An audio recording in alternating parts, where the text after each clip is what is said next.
కర్కాటక రాశి వారికి మార్చి 12, 2026 తేదీ నుండి జూన్ 1, 2026 వరకు అంటే రాబోయే 83 రోజుల పాటుగా గోచారంలో గురుగ్రహం వక్రగతిని వదిలి మిథున రాశిలోనే ముందుకు పయనం చేయడం వల్ల ఎలాంటి శుభాశుభ ఫలితాలు ఇవ్వబోతున్నారు, ఇలాంటి సింపుల్ రెమెడీ చేసుకుంటే బాగుంటుంది. ఇవన్నీ కూడా సవివరంగా చూద్దామండి. కర్కాటకం రాశ్యాధిపతి చంద్రుడు.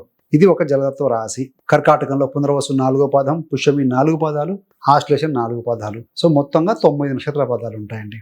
వీరికి అందరికీ కూడా ఏ విధమైన ఫలితాలు ఇవ్వబోతున్నారో చూద్దామండి. ముఖ్యంగా కర్కాటకానికి 6 మరియు 9వ స్థానాధిపతి గురుగ్రహం 12వ స్థానంలో ఉన్నారు. 12వ స్థానం అంటే విదేశీ ప్రయాణాలు, విదేశాల్లో సెటిల్ అవ్వటం, హాస్పిటల్, ఆశ్రమాలు, ఐసోలేషన్ ప్లేస్ అన్నమాట. పడక గది, జైలు, ఖర్చు, నష్టాలు.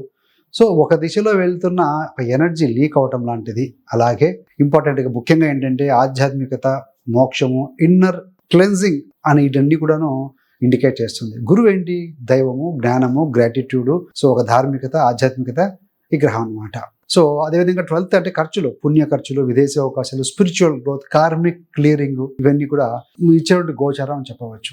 ఇప్పటి వరకు కొన్ని నెలలుగా గురుడు వక్రీకరించి ఉండటంలో ఈ విషయాల్లో కన్ఫ్యూజన్, పెండింగ్, డిలే అయ్యి ఉంటుందండి.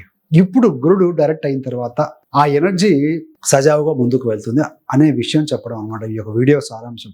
ఇప్పుడు ప్రాక్టికల్గా ఒక్కొక్క ఫలితాలు చూద్దామండి. మొదట ఖర్చులు, ఫైనాన్షియల్ ఫ్లో ఇది డిస్కస్ చేద్దాం. 12వ స్థానం ఖర్చులను చూపుతుంది. గురుడు ఇక్కడ ఉన్నారు కాబట్టి ఖర్చులు ఎక్స్పాండ్ అయ్యే అవకాశం ఉంటుంది. కానీ ఈ ఖర్చులు 2 విధాలుగా ఉండొచ్చు. ఒకటి పుణ్యానికి సంబంధించిన ఖర్చులు, అంటే దేవాలయాలకు, పూజలకు, దాన ధర్మాలకు, ఆ పిల్లలు లేదా కుటుంబ చదువులకి, ఆరోగ్యపరంగా ఇట్లాంటివి అవసరమైన ప్రయాణాలకు సంబంధించి. అర్థం లేని ఖర్చులు కూడా ఇస్తారు. Luxury, show off, online, impulsive shopping, parties, unwanted subscriptions. ఇక్కడ మీ డెసిషన్ మీదే గురు ఫలితం ఆధారపడి ఉంటుంది.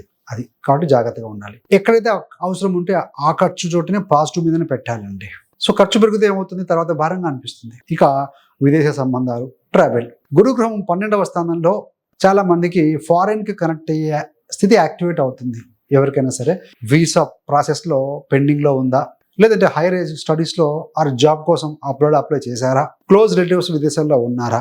అయితే ఇలాంటి వాళ్ళకు ఈ గురువు డైరెక్ట్ అయ్యే సమయంలో ఏదైనా ఫైల్స్ పెండింగ్ ఉన్నా మళ్ళీ మూవ్ అవ్వటము, డాక్యుమెంట్స్ క్లియర్ కావటము, ఏదైనా ఒక న్యూస్ రావటం వంటి అవకాశాలు బలంగా ఉంటాయండి. ఇప్పటికే విదేశాల్లో ఉండే కర్కాటక రాశి వారికి కూడా వాళ్ళ స్థిరత్వం, స్టే కానీ, పేపర్ వర్క్ కానీ, ఎక్స్టెన్షన్స్ కానీ, జాబ్ స్టెబిలిటీ ఈ విషయంలో కొంచెం స్లోగా క్లారిటీ వచ్చే అవకాశం చాలా బలంగా ఉంది రాబోయే 83 రోజుల పాటుగా. ఒకటి గుర్తుపెట్టుకోవాలండి, 12వ స్థానం ఫారిన్ ల్యాండ్ అయినప్పటికీ ప్రతి ఒక్కరిని అబ్రాడ్కి, విదేశాలకు పంపించడం కాదు. కొంతమందికి ఇది